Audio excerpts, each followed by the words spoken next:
Namaste and welcome to Dr. Shah's clinic. In this video, I am going to answer the next question on the erectile dysfunction series. And the question is, what causes erectile dysfunction? So what are the causes of erectile dysfunction? What are the common causes of erectile dysfunction? That's exactly what we're going to see in this video. And so what is erectile dysfunction? So a patient or an individual is said to have erection problem or erectile dysfunction if he is unable to achieve or sustain an erection to allow satisfactory penetrative sexual intercourse. So if the individual is not able to sustain his erection or achieve an erection to the extent that he is not able to penetrate his partner and achieve satisfactory sexual intercourse, the individual or patient is diagnosed with erectile dysfunction, also called as ED. Now, what are the common causes of erectile dysfunction? Now, the causes of erectile dysfunction can be broadly classified into two types. One, psychogenic causes, and number two, organic causes. Now, psychogenic causes, let's have a look at them first. What are psychogenic causes of erectile dysfunction? Now, a patient is said to have psychogenic erectile dysfunction or is said to suffer from psychogenic erectile disorder when certain conditions like stress, anxiety, depression, the fear of failure or performance anxiety, when such conditions are seen with the patient. So in a patient, a psychogenic erectile dysfunction is usually a diagnosis of exclusion, and that's something you should bear in mind. Why? Because when a patient comes to the clinic for erectile dysfunction, we first have to medically evaluate the patient with a clinical history, an in-depth physical examination, rule out all organic causes, take a psychosexual history, then assume the patient is suffering from psychogenic cause, then treat the patient. So psychogenic causes is always a diagnosis of exclusion most of the time. So organic causes have to be ruled out. So common psychogenic causes of erectile dysfunction includes number one, stress, number two, anxiety, number three, the fear of failure, number four, depression, number five, interpersonal conflicts and fights with the partner. So IPR and IPC conflicts are very common cause of erectile dysfunction. And other social causes that can also lead to psychogenic ED include domestic misunderstandings in the family or with family members, the loss of a job, financial strain, the loss of shelter, housing, the loss of income like loss of the job, and you could also have sometimes what happens as the marriage becomes older, some patients or some men generally tend to find their partner less attractive. So these are problems more related to body image. And sometimes what happens is some men get also addicted to masturbatory habits, leading to masturbation addiction, and thereby what happens is the patient has situational erectile dysfunction with the partner. That means the man will be able to perform well when he is looking at a video and self-stimulating, but will not be able to perform well with his married partner or his stable partner.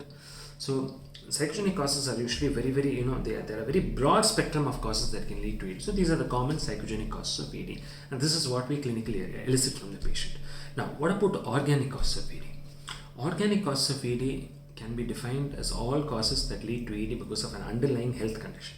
So some organic causes of neurogenic ED include Parkinson's disease, dementia, and spinal cord injuries, lumbar disc disease, injuries at the level of the S2 to S4 sacral vertebral column, because that's where the nerve supply of the male genital system usually transverses through. So injuries over there can affect erectile function, and spinal cord injuries, which are very spinal cord injuries combined with lumbar disc disease, are well proven causes of neurogenic ED. And you have vascular causes of ED. What are the vascular causes of ED? So if an individual smokes too much, the individual drinks too much, alcohol, smoking, excessive smoking, and hypertension, metabolic syndrome, diabetes, dyslipidemia, and cardiovascular disease, the use of anti-diabetic medication, anti-hypertensive medications, these can all technically lead to erectile dysfunction.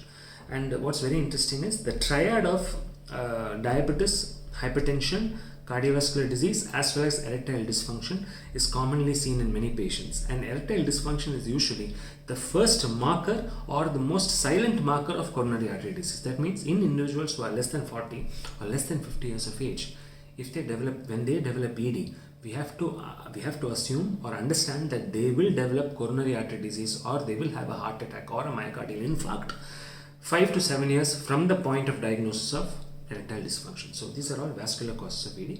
And what's very, very common, the most common causes that we see clinically, we have seen in our clinic, we've seen over the last 7 years, we've seen at least 3,000 to 4,000 patients with ED. We've successfully treated them. The commonest causes we see are usually dyslipidemia, that is high cholesterol, diabetes combined with smoking as a very, very common cause of ED, especially in middle-aged men, anywhere in the age group of say anywhere from about 28 to 35, that age group. So these are all vascular causes of ED. Now, the next set of problems that could lead to ED include androgen problems with androgen synthesis and androgen action. So the testosterone is the main hormone. It's the male sex hormone. It's the male hormone. Testosterone is the main hormone that's required for both sperm production, fertility, as well as a man's libido, sexual drive, and also plays an important role in the man's erection. What we do know is that adequate androgen levels are required for proper erection as well as mood and libido. So when a patient has very, very low testosterone, and this is common with increasing age, as a man gets older, his testosterone production is going to go down. So with increasing age, testosterone goes down and erectile function also goes down. So in some individuals, what happens, testosterone goes down and LH, which is another hormone, correspondingly goes up, and in these patients we suspect subclinical hypogonadism, and these patients may respond to testosterone replacement therapy.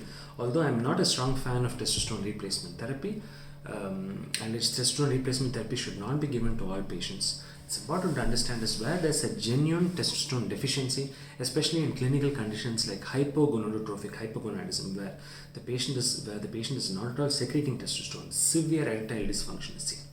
Another endocrine problem that is associated very commonly with ED, and that which we routinely screen for all patients, is prolactin levels. So in some patients, prolactin levels are very high. So patients may have a microprolactinoma or a macroprolactinoma, which is nothing but a prolactin secreting tumor in the pituitary.